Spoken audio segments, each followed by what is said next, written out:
Assalaamu calaykum waraxmatullaahi tacaala wabarakaatu. Waxaanu wanaagsan daawadayaal kusoo dhowaada tabinteena wararkii ugu dambeeyey ee Soomaalida iyo caalamka. Waxaad si toos ah kala socotaan channelkeena Haga Media. Qodobada ugu waaweyn ee wararkeena aan idinkugu soo gudbinayno ayaa waxaa ka mid ah Farmaajo iyo Fahad Yaasiin oo damacsan in sida ugu dhaqsiyaha badan ay u bedelaan magaca xisbigoodii Nabad iyo Nolol ayna keenaan magac cusub.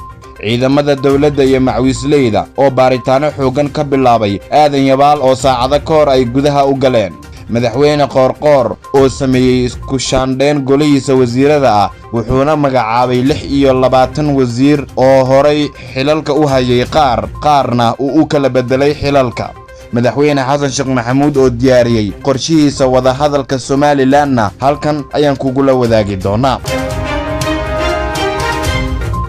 haddii ay tahay markii ugu horeysay oo muuqaalkan aad ka daawanayso channelkeena nagu soo bir subscribe le gambaleelka furo like share iyo qaybta commentiga in fikirkaaga aad inoogu reebta naga ilaabin. waa talaado taariikhdu ay ku beegan tahay 26 bisha December sanadka 2022 waxaan u gudagalaynaa qaybaha hore ee wararkeena. aynu ka hormarnay maxamed cabdullaahi farmaajo madaxweynihii hore ee Soomaaliya iyo la taliyihiisa amniga qaranka soo noqday taliyihii nabad sugidda Fahad Yaasiin Xaaji Daahir ayaa waxa ay damacsan yihiin inay bedelaan magaca Nabad iyo Nolol iyaga oo doonaya inay boorka dib uga jafaan xisbigooda magac cusubna ay u bixiyaan.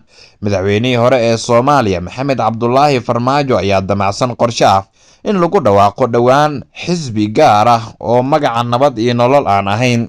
farmaajo ayaa ila wareed ka agdhow oo ku sugan dalka Turkiga waxa ay sheegeen in xisbiga lagu dhawaaqi doono bilowga bisha soo socota ee January sanadka 2023 magaalada Ankara ee caasimadda Turkiga. wararka ka imaanaya waxa ay sheegayaan in hadda la diyaariyay magaca loo bixinayo xisbiga cusub ee Farmaajo iyo Fahad ay hogaaminayaan oo magaciisa uu yahay PLP.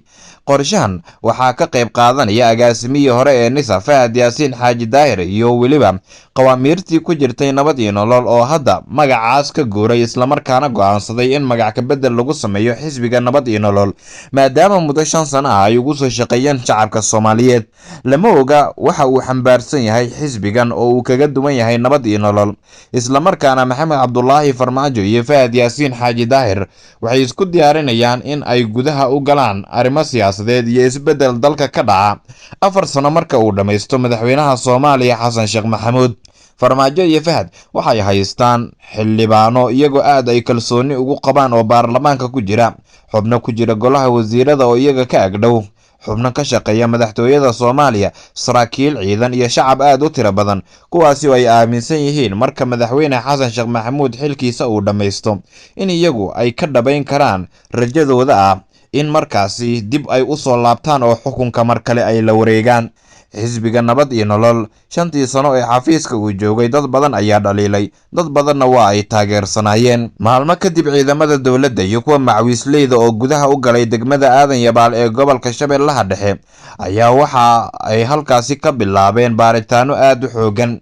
sawirro lagu baahiyay baraha bulshada ayaa muujinayay ciidamada oo si feejigan u dhex jooga aadan yabaal islamarkaana degmadan qadiimiga ah ee Al-Shabaab lagala wareegay ayaa loo arkaa inay tahay degmo inaba aan caadi ahayn islamarkaana soo afjaraysa rajadii Al-Shabaab ay uga sii sugnaan lahaayeen qaybo hor leh oo ka mid ah gobolka Shabeellaha Dhexe maamulka Hirshabeelle. Al-Shabaab ayaa isaga baxay dagaal la'aan aadan yabaal iyagoo ciidanka hubanta ay ka soo galeen dhowr jiho aadan yabaal halkaas oo ugu dambeyn laga xoreeyay. Al-Shabaab muddo 10 sano ka badan waxay maamulayeen degmada aadan yabaal waxaana gacantooda ka baxay degmada aadan yabaal iyo degmooyin kale oo muhiim ah oo ka tirsan gobolka Shabeellaha Dhexe. sidoo kale bilihii aynu ka soo gudubnay kooxdan waxa ay loomiyeen gacan ku haynta deegaano muhiim ah oo ka tirsan gobolka Hiiraan ee maamulka Hirshabeelle. dagaalka kacdoonka ee Al-Shabaab looga xoreynayo meelo badan oo ka mid ah koonfurta iyo bartamaha Soomaaliya waxa uu yahay dagaal u muuqda in markii horeba uu ahaa istiraatiijiyadiisa mid aan lagu baraarugsanayn oo si lama filaan uga qarxay qaybo ka mid ah gobolka Hiiraan hase ahaatee ku faafay gobolada dalka sida qaybo ka mid ah Galgaduud oo maamulka Galmudug ah, Shabeellaha Dhexe iyo qaybo ka mid ah Shabeellada Hoose, Baay iyo Bakool. madaxweynaha maamulka galmudug Axmed Cabdi Kaariye Qoorqoor ayaa sameeyay isku shaandhayn ku saabsan golihiisa wasiirada. madaxweynaha galmudug Axmed Cabdi Kaariye Qoorqoor ayaa sameeyay isku shaandhayn golihiisa wasiirada ah oo lama filaan noqotay. isku shaandhaynta ayaa waxaa madaxweynaha uu ku sameeyay ilaa 26 wasiir, iyadoona arrintan hadalhayn ay ka dhex abuurtay dadka reer galmudug dhexdooda. Garaad Yuusuf Maxamuud wasiirka wasaaradda kalluumeysiga iyo kheyraadka badda ayuu u magacaabay. Cabdulaahi Maxamed Yuusuf Kulmiye wasiirka wasaaradda dekedaha iyo gaadiidka badda. Cabdulaahi Cabdiraxmaan Xuseen wasiirka wasaaradda xanaanada xoolaha. Muxyidiin Cabdulaahi Cismaan wasiirka wasaaradda boostada iyo isgaarsiinta. Abshir Cabdi Shiiqo wasiirka wasaaradda warfaafinta hidaha iyo dalxiiska. Amaal Axmed Cabdulle wasiirka wasaaradda betroolka iyo macdanta. Cabdinaasir Cabdulaahi Cismaan wasiiru dowlaha wasaaradda cadaaladda iyo arrimaha garsoorka. Cumar Maxamed Deeriye wasiiru dowlaha wasaaradda arrimaha gudaha federaalka iyo dib u heshiisiinta. Daayir Faarax Fiidow wasiiru dowlaha wasaaradda caafimaadka iyo arrimaha bulshada. Farxiye Cabdi Maxamed wasiiru dowlaha wasaaradda gaadiidka iyo duulista hawada. Injineer Maxamed Cabdulaahi Maxamed wasiir ku-xigeenka wasaaradda qorsheynta iyo horumarka dhaqaalaha. Cali Baashi Axmed Cigaal wasiir ku-xigeenka wasaaradda amniga gudaha. Cabdiraxiin Axmed Cigaal wasiir ku-xigeenka wasaaradda bay'ada iyo deegaanka. Axmed Faarax wasiir ku-xigeenka wasaaradda biyaha iyo tamarta. Shariif Cabdinuur Barre wasiir ku-xigeenka wasaaradda xanaanada xoolaha. Mahad Sheekh Cali Cibaar wasiir ku-xigeenka wasaaradda ganacsiga iyo warshadaha galmudug. Axmed Khaliif Salaad wasiir ku-xigeenka wasaaradda gargaarka iyo maareynta masiibooyinka galmudug. Khalid Cabdi Yuusuf wasiir ku-xigeenka wasaaradda howlaha guud iyo guryeynta. Cabdiraxmaan Maxamed Axmed wasiir ku-xigeenka wasaaradda dhalinyarada iyo isboortiga. Cabdiraxmaan Maxamuud Maxamed wasiir ku-xigeenka wasaaradda dastuurka. Xasan Cabdulaahi Maxamed wasiir ku-xigeenka wasaaradda beeraha, dhirta iyo daaqa. Nuur Cali Cadow wasiir ku-xigeenka wasaaradda betroolka iyo macdanta. Xamdi Axmed Saciid wasiir ku-xigeenka wasaaradda haweenka iyo xuquuqul insaanka. Cabdinaasir Axmed Cilmi wasiir ku-xigeenka wasaaradda dekedaha iyo gaadiidka badda. Xuseen Xirsi Faarax wasiir ku-xigeenka wasaaradda warfaafinta hidaha iyo talxiiska. Cabdiraxiin Axmed Bariise wasiir ku-xigeenka wasaaradda awqaafta iyo arrimaha diinta. qodobka labaad xeerkani waxa uu dhaqangal yahay ayaa la yiri marka madaxweynaha uu saxiixo isaga oo qalinka ku dugay madaxweynaha galmudug Axmed Cabdi Kaariye Qoorqoor xeerkaas uu soo saaray. madaxweyne xasan sheekh maxamuud ayaa soo bandhigay qorshihiisa ku saabsan wada hadallo uu la galo Somaliland. madaxweynaha Soomaaliya xasan sheekh maxamuud oo la kulmay danjiraha aan saaxiibada nahay ee ka socda dalka Turkiga mudane Maxamed Yilmaz siyaaya xilka danjiraha dowladda Norway ee Soomaaliya mudane Haakon Saven iyo wakiilada gaarka ah ee dalalka Turkiga iyo Norway ayaa la wadaagay sida ay uga go'an tahay dib u soo celinta wada hadallada dowladda federaalka Soomaaliya iyo Somaliland. madaxweynaha ayaa xusay doorka fududeynta iyo soo dhaweynta ah ee dowladda Turkiga ay ka soo qaadan karto wada hadallada dowladda federaalka Soomaaliya iyo Somaliland kuwaas oo bilow fiican u ahaa xal u helidda tabashooyinka ka jira dhinacyadan. isla markaana waxaa dowladda Turkiga iyo dowladda Norway ay ballan qaadeen in arrintan ay kasii shaqayn doonaan.